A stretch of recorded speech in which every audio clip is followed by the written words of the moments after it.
Ada satu kisah Nabi SAW saat di peperangan Uhud. Nabi Islam dipukul mundur saat itu. Kalah umat Islam karena ada orang yang tidak mendengar apa yang dikatakan oleh Nabi Muhammad SAW. Tidak mengikuti anjuran Nabi. Para pemanah yang di atas gunung Uhud, jangan turun sebelum aku memerintahkan untuk kalian turun.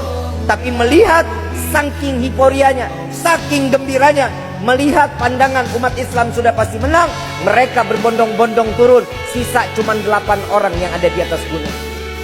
Khalid ibn Walid mengambil daripada belakang gunung Uhud, dipukul mundur, didempet daripada umat Islam. Hancur umat Islam saat itu. Itulah peristiwa Nabi keluar, anak panah nembus ke pipi Nabi Muhammad SAW. Rahang belakang Nabi patah, pelipis Nabi berdarah, semua wajah Nabi berlumuran darah. Ada salah satu sahabat Nabi Muhammad SAW, Malik bin Sinan. Beliau melihat Nabi, sedih hatinya. Yang lain pada menunduk, Malik bin Sinan jalan ke sana, jalan ke sini. Beliau mengatakan, "Ya Rasulullah, bolehkah aku bersihkan wajahmu dari darah?" Apa jawaban Rasul sallallahu alaihi wasallam? "Silahkan wahai Malik." Dia lihat tangannya kotor, lihat sorbannya kotor, jubahnya kotor, imamahnya kotor, gak ada yang bersih. Dia samperin lagi, "Ya Rasulullah, aku ingin membersihkan wajahmu dari darah, tapi nggak ada pakaianku yang bersih. Yang bersih hanya lidahku, ya Rasulullah.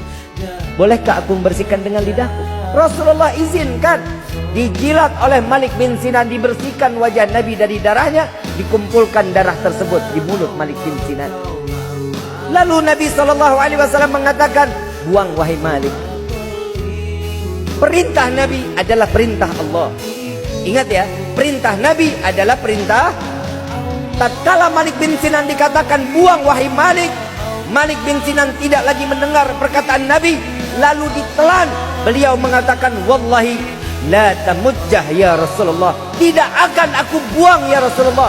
Dua pelanggaran besar Malik bin Sinan di hadapan Nabi dan melanggar perintah Nabi Muhammad SAW. Sayyidina Umar udah tarik pedang mau ditebas Malik bin Sinan. Semua pada terdiam. Malik neraka katanya. Malik pasti masuk neraka karena durhaka kepada Nabi Muhammad SAW. Malik Nabi tertunduk, Nabi mengangkat kepalanya, "Wahai para sahabatku, adakah kalian yang ingin melihat manusia yang saat ini penghuni surganya Allah yang masih hidup di dunia ini?" Maka pandanglah Malik bin Sinan. Ludah Nabi, darah Nabi dimasukkan ke dalam mulut, ditelan oleh Malik bin Sinan. Malik bin Sinan ditanya para sahabat, "Wahai Malik, lu udah bikin gue semua pada gemeter. Kenapa nggak ngakuin dari apa perintahnya Nabi, lu nggak ikutin?" Apa jawaban Malik bin Sinan? "Saya nggak mau rugi." Kenapa? Darah yang keluar dari wajah Nabi, darah yang pernah berjumpa dengan Allah, saat itu ada di dalam mulutku. Rugi aku untuk mengeluarkan. Dimasukkanlah Malik bin Sinan di dalam perut Malik bin Sinan.